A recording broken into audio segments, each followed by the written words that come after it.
Hello everyone, this is Reza. In today's video, I will show you how we can leverage Power Automate to create formatted HTML tables and send them in an email. We will leverage SharePoint as a data source, perform various query scenarios, and look at different formatting options. So let's get started. I have a SharePoint list as a data source. I've created this list using the Asset Management Microsoft List template.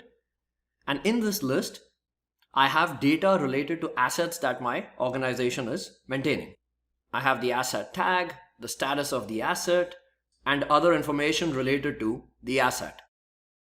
So now let's see how we can leverage Power Automate to query this SharePoint list based on different scenarios and send the result data in a nicely formatted HTML fashion in an email. So in Power Automate, I will head over to Create, and here I will create an instant cloud flow, a flow that gets triggered manually. In here, I will select the manual trigger and give my flow a name. I've called it Send Report from my asset management system. I will go ahead and click Create. Now in the flow editing experience, the first step is for me to connect to that SharePoint list. So I'll click on New Step, search for SharePoint, pick the SharePoint connector, and these are all the actions that are available for us based on the SharePoint connector. One of the actions is called Get Items. I'm trying to get the items from my SharePoint list, so I'll select this. Now I need to set the properties for this action, my site address. I'll pick my site. I will pick my list, which is Asset Manager.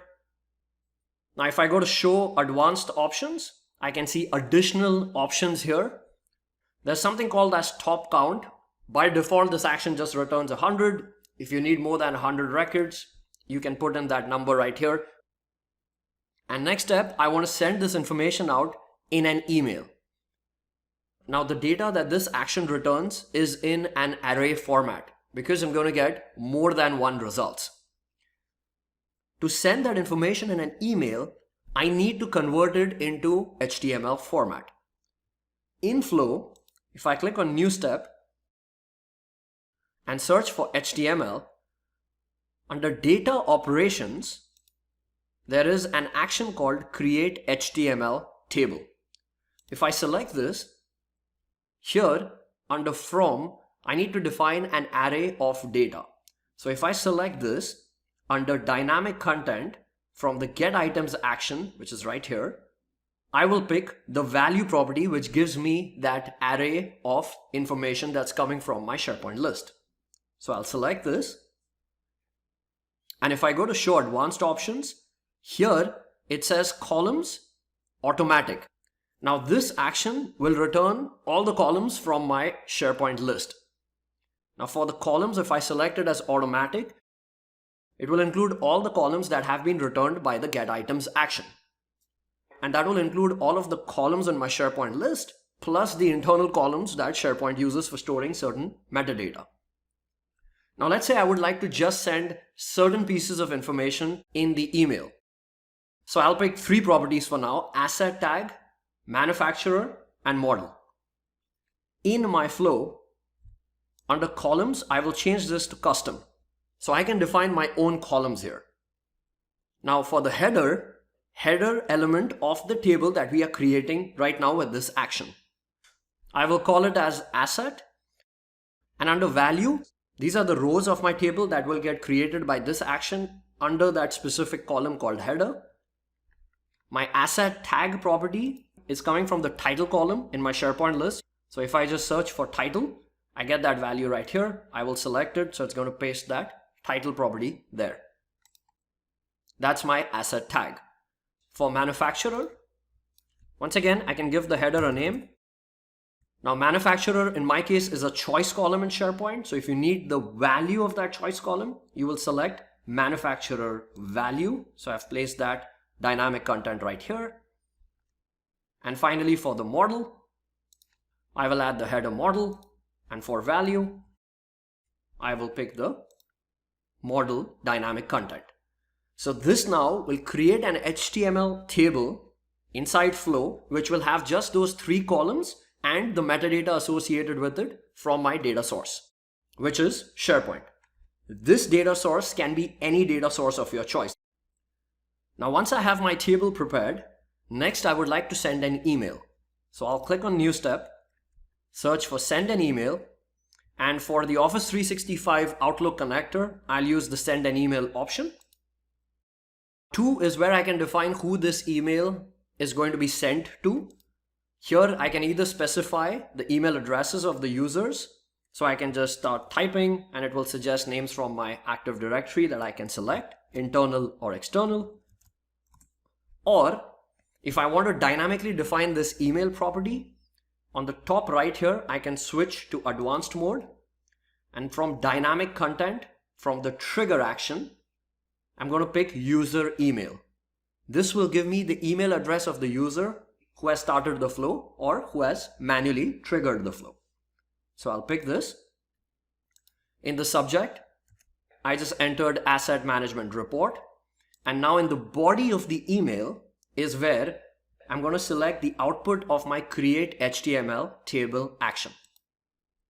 And this now completes my flow. I will click Save. Now once I save this flow, if you observe on the top right, the flow checker gives me a warning that says that the getItems action is not using any filter criteria, so it can query the data source to improve the performance of your flow. Currently, my action is querying my data source and it's going to get all the items back. In case of SharePoint, it will only return 100 records. If you need more, under the getItems property, under Show Advanced Options, you can go to top count and increase that limit here. Now we will perform queries based on different scenarios, but for now, let's just focus on the output that goes out in the email. Now this flow is saved and it's ready to go. So I'll click on back. In my browser right now, I can just click run. I can sign into the connections the flow uses, click continue and run this flow. This now will trigger the flow. And if I select this, the flow got triggered manually. Then the getItems action was called. Now the getItems action has outputs here which says click to download. So if I select this, it's going to give me the data that it returned.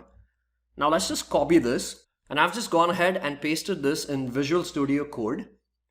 And this is the response that the getItems action provides. The key thing here is that under the body tag, there is a property called value, and value returns an array.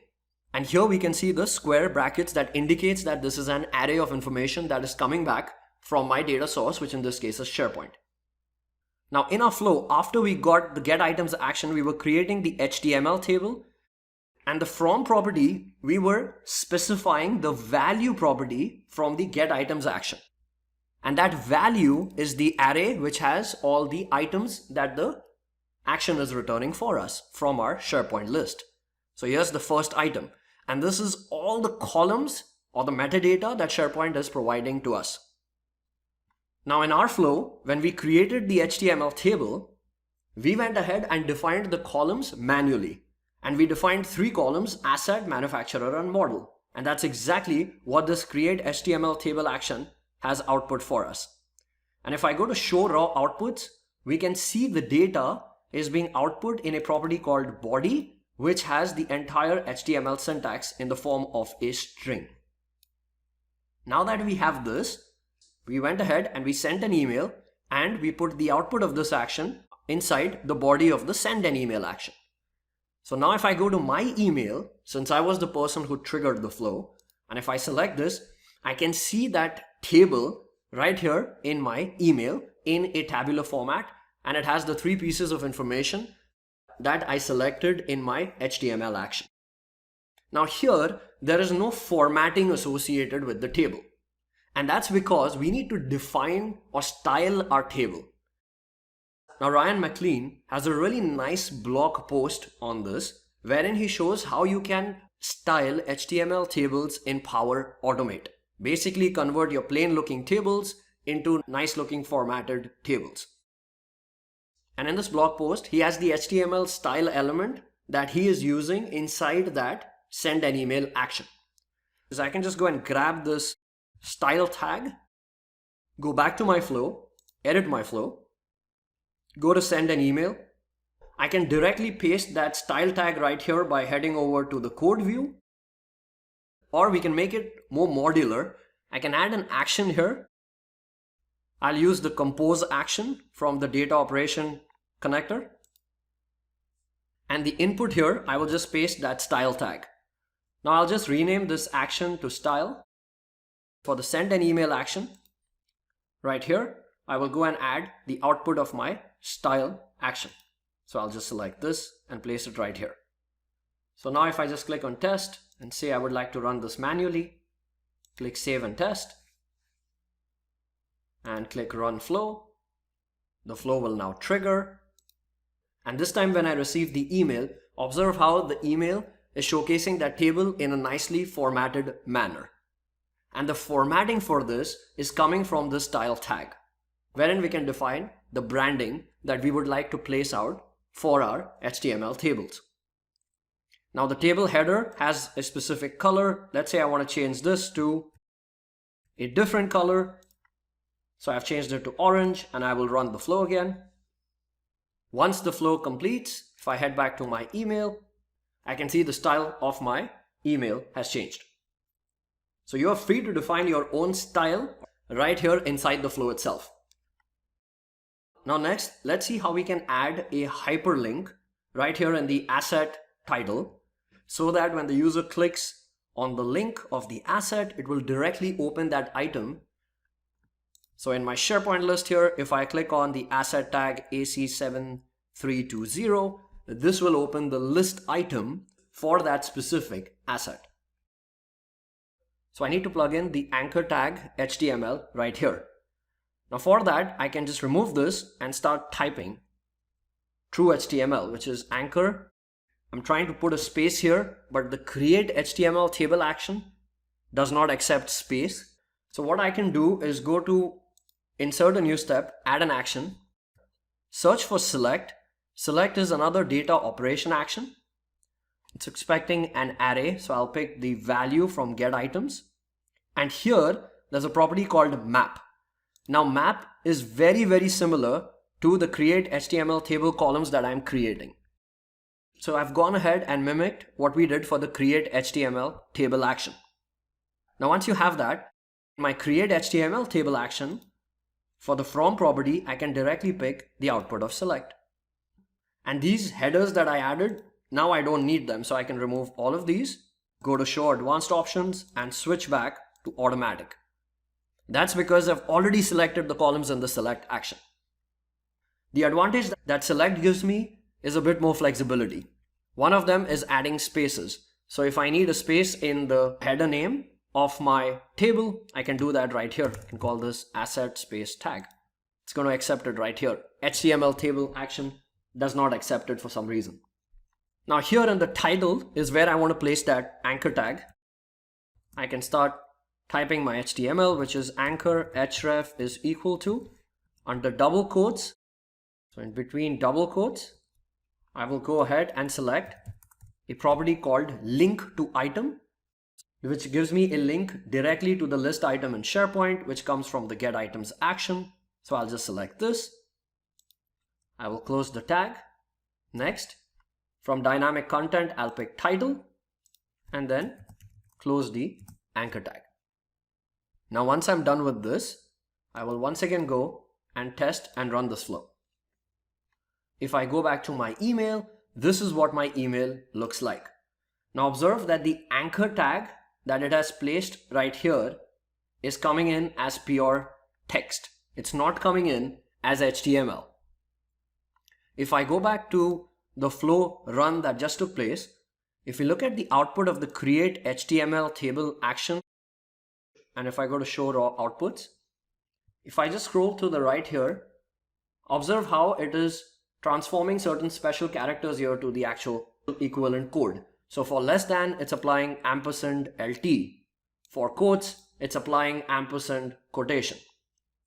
So the problem here is that we need to handle or replace these characters that have been transformed back to their original symbols. And the way we can do that is I'll go back to my flow. After the HTML table is created, I will add a compose action. So I'll pick compose. And here we're going to write functions to replace those special characters. Now I have this function already pre-written wherein we can replace all those special characters like less than, greater than, ampersand, single quotes or double quotes. So I'm just going to copy this function here and go to the compose action, go to expression and paste this. And in this, we need to replace one thing wherein I've mentioned HTML table action name. This needs to be replaced by the actual action name here. In my case, it's called create HTML table. So I'm going to type here create, spaces will be replaced with underscore. This is case sensitive, HTML underscore table. So this I've replaced with the exact action name that I have in my flow. I'll click OK, and this compose action now will go ahead and replace those characters. I'll rename this to clean HTML, and in my send an email action, instead of sending the output of create HTML table, I will now replace this with the output of my clean HTML action. Now if I go ahead and run my flow, here is the email that I just received, and in here this time I have my asset tags that are hyperlinked. Let's say I select asset LTA320. If I select this, it will directly take me to that specific list item. Now let's take the next case. In my data source, I have a due date for all of these assets. And using column formatting, I have the due dates that have passed that are currently showcasing with a red background.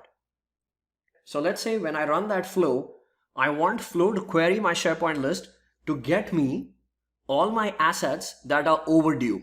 Basically, the assets have passed the due date.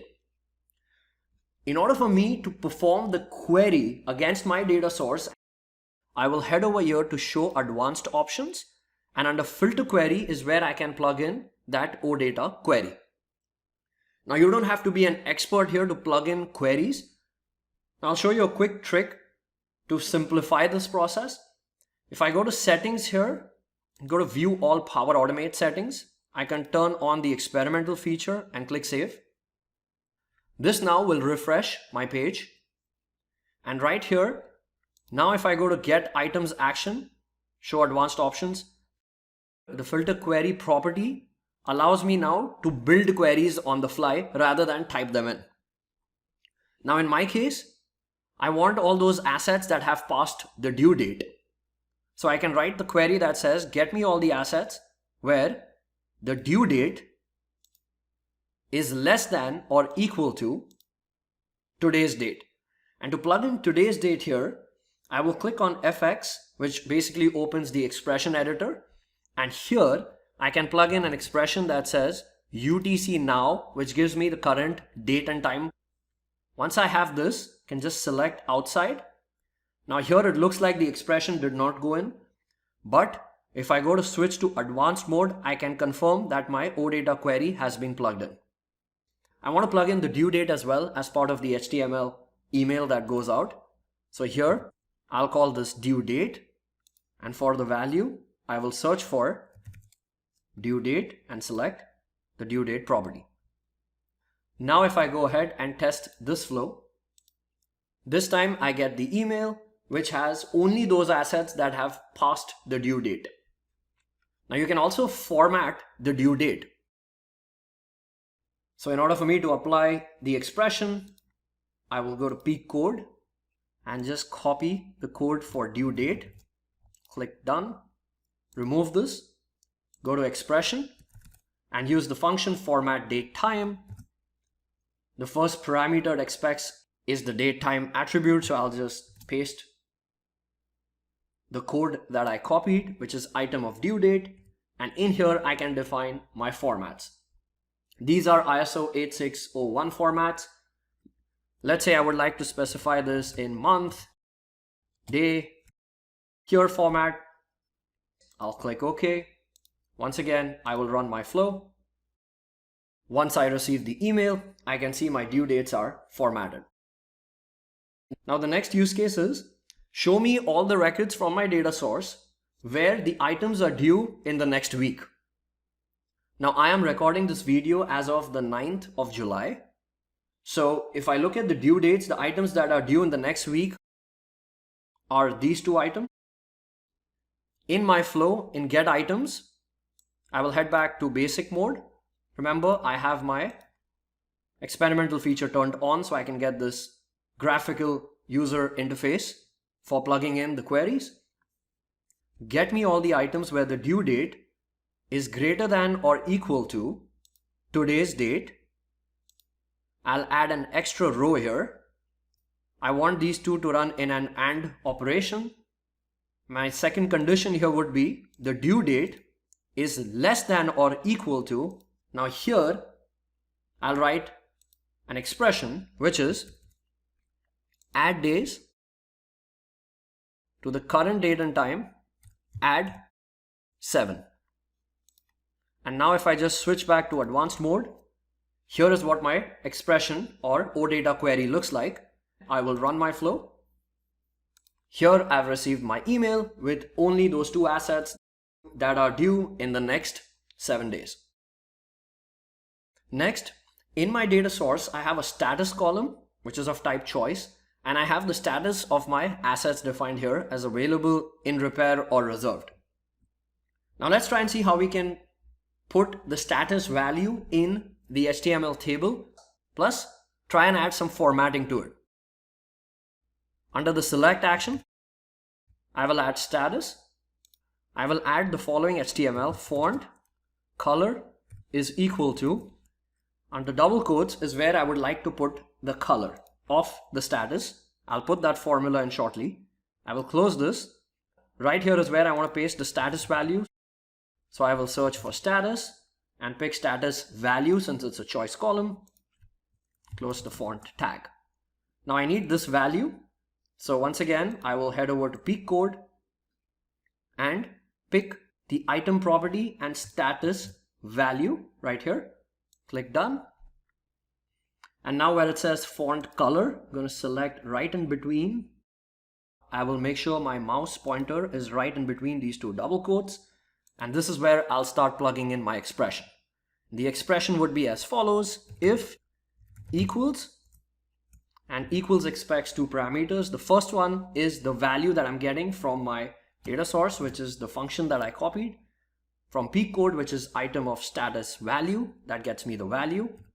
If that value is available, case sensitive, if it is available, put a comma. What's my true condition here? My true condition is I would like to place the color green.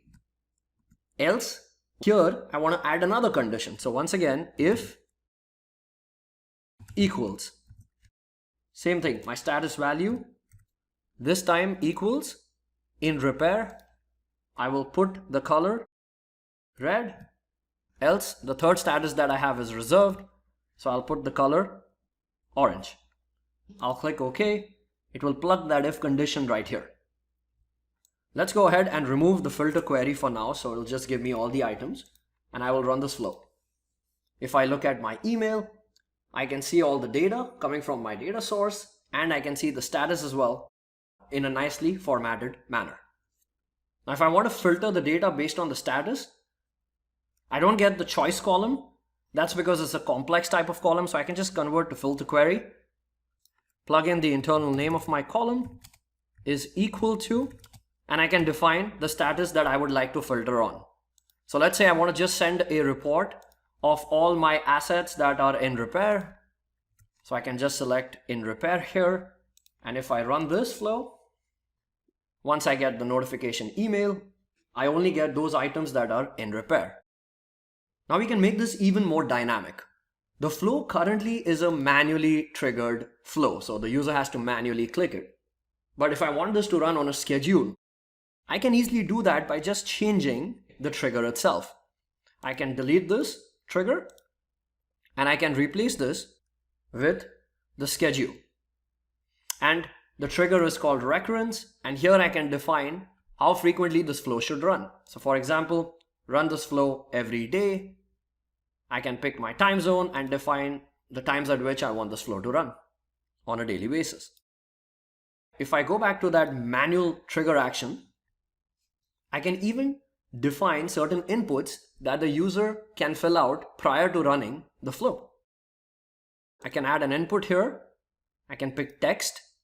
I can call this status. And here I can go to the 3 ellipses and change this now to a drop-down list of options that the user can pick from. And these could be my statuses. So available, in repair, and reserved. And I can call this, I can say please select a status. So the user has to pick a status. And this status value is what I can directly use in my filter condition. So here, if I go back to advanced mode, status equal to in repair, which was hard-coded, I can replace this with, go to expression, and here where it says manually trigger a flow, one of the properties would be that status. So I'll pick that. So it's coming from the trigger of my flow now. I can even define who the email should go out to. So I can pick email as an option here. The to property here, I can go to expression. Here I can search for email. And from the trigger action, I can pick email. That's the email address that the user enters. So let's click save. Let's go back and let's try and run this flow. This time, observe how it's asking me to pick the status. So maybe I need a report of all the statuses that are reserved. And I want this report to also go out to Sarah. I'll click run. Sarah gets the email of all the tasks that have the status reserved. Next, I have a current owner column, which is a people picker column, and it shows me the details of the current owner of the asset. Now let's say I would like to show the image of that person inside that formatted HTML table. So for that, under the select action, I added an additional column which is called current owner. And for the value for this, I've just plugged in simple HTML that creates an image tag with a width, added some styling to it. And for the source property, I have used the picture dynamic content property of current owner. And the way you can get that is if I search for dynamic content, search for the current owner field, which is a people picker field, I get the picture property. Now if I was to go ahead and run this flow, so give me all my assets that are available and send this email to myself. I'll run this flow. Here comes the email. This time has the current owner with their images in the email itself. If you notice my SharePoint list here, I have these items grouped by the status. So I have the available status, I have in repair, I have reserved. Now what if I would like to send an email that has tables for all of these independent statuses in them? And we give the option to the user who is running the flow to define which statuses they want as part of the report. So I've removed the filter query condition in my flow. And for my trigger action here, I'm going to delete this status and I'm going to re-add it. I'll change the text to please select statuses so they can select multiple here. And I will go to the 3 ellipses and allow them to select multiple options this time. So I've put in my options. The user can select multiple options from this specific column. So for each of the options that the user selects, I need to run a loop. So right after the get items action, I will add an action, pick the apply to each action, and this requires an array. I'll go to the dynamic content and pick the status column, which is now a multi-select column in my trigger, which returns the array. Now next, I want to move these actions inside the loop. So if I try and move this, you see it says the action cannot be dragged. There's a dependency on the values of this action and preceding actions. So I need to start working around those dependencies. Now the send an email action is going to be the last action. And here I need that style tag and I need that clean HTML. Now for now, I'm just going to remove this And in order for me to move these three actions inside this loop, what I can do simply is add an action, which is called scope. Scope allows me to group actions together. So I can start moving these actions in one by one. So here's the first one. The second one won't go through. It's a small bug. Go to add an action. Add any action of your choice. I'll add compose. Now I'll start moving the preceding actions, which is create HTML table, clean the HTML, and I can delete compose. I will open the apply to each action and move the entire scope within it. So here, for every status that the user selects, I'm running the loop. In this loop is where I need to first filter the data that I'm getting from my data source. So I need the get items action in here. And the way I can do that, once again, it's a little bit of work. I'm going to add an action, add compose, move select beneath this, and I can now drag get items right here in between. I will go ahead and remove this. So based on the status selected, I would like to apply my filter query once again, which is status is equal to, and here is the value that's coming in from my loop. And to get that value, all I have to do is go to expression, just type in the item function. Item gives me the context of the current item. And after this, the steps are the same. It's going to select, create the HTML table, clean the HTML.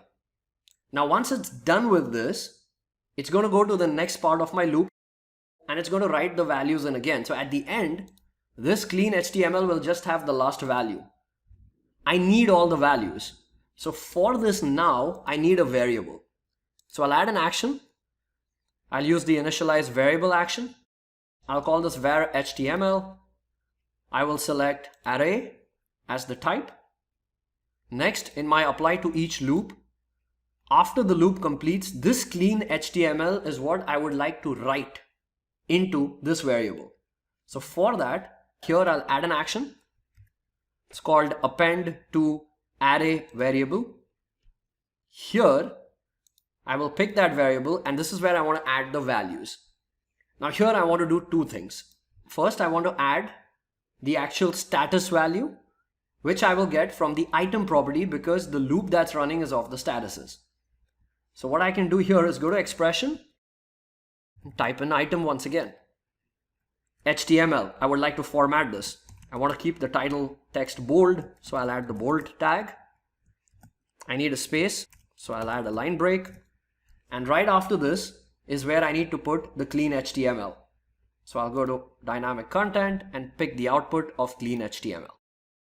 And once this is done, I will add a couple of other line breaks before the next element gets added to this loop. And so that's how it's going to add the entire table here and add the heading to that specific table. Now once all of this is done, this variable var HTML, which is an array, will have the entire HTML sequence in it. And that's what I want to plug in the send an email action. I want to transform it back into the string which has the HTML value. So I'll go to expressions again and write a simple function called join. The first param has to be the array. So I can write the formula variables of, and here in single quotes, I need to give the exact name of my variable, which is var HTML. So I'm just going to join them with nothing. So all I'm trying to do here is just concatenate the details within that array. Once I have this expression done, I'll select out as my function here. Now let's try and run this flow. I will send this flow to myself. It's the email address. So right now I've just picked all the statuses. I'll click run the flow. The flow has triggered. The flow now is looping through all those statuses, querying my data source, getting the values, collecting all that information in the array and sending it out in the email. Here is the email that I just received. The name of the status and tabular details of the values associated with my assets in those statuses. Now if I want the count as well, I can easily do that by writing a simple expression once again right here after the item value under brackets.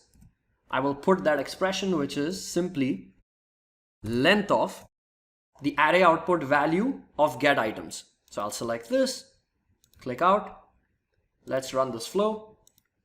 I'll send this flow to myself. This time, let's say I just select available and in repair. I'll click run. And here is the email that I received with the count of the number of items in those statuses. Let me know if you enjoyed this video. If you did, then do like, comment, and subscribe to my YouTube channel. And thank you so much for watching.